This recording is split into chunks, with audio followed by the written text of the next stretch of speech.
Sizning kimligingiz, yoshingizning nechidaligi, kim bo'lib ishlashingiz, erkak yoki ayol ekanligingiz, buning hech bir ahamiyatsiz. Bilaman, siz qachonlardir nimalarnidir orzu qilgansiz.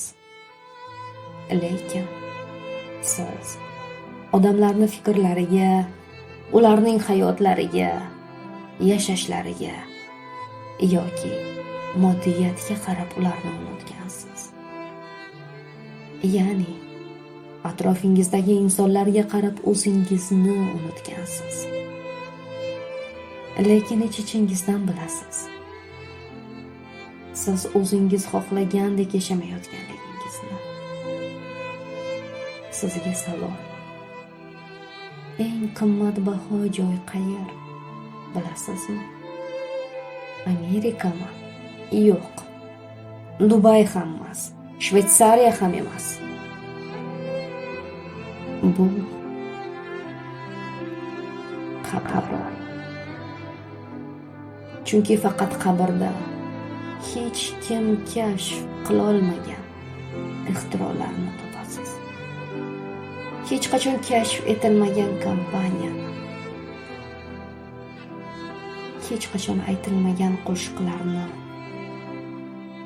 hech qachon yozilmagan kitoblarni, hech qachon amalga oshira olmaydigan g'oyalar va o'zini topmagan, anglamagan, o'zini his qilmagan odamlarni. Chunki ular hech narsaga harakat ham qilmagan, ular o'z qo'rquvlarining qurbonidirlar.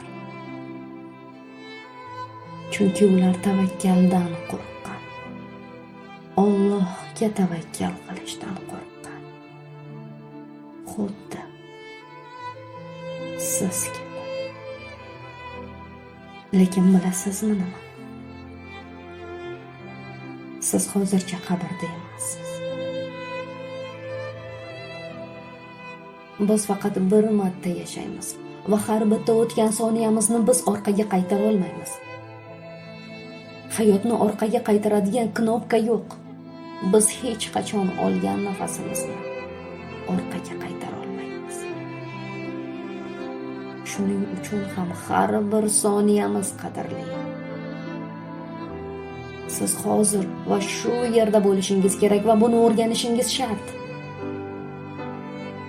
Sizga berilgan hayotingizni mazmunli yashashingiz shart. Orzularingiz sari hozir intilishingiz kerak. Chunki buning imkoni faqat hozir bor. Bu dunyoda juda ko'p g'oyalar va ixtirolar bor. O'zining ochilishini kutayotgan g'oyalar va muvaffaqiyatlar juda ko'p. Va ular sizni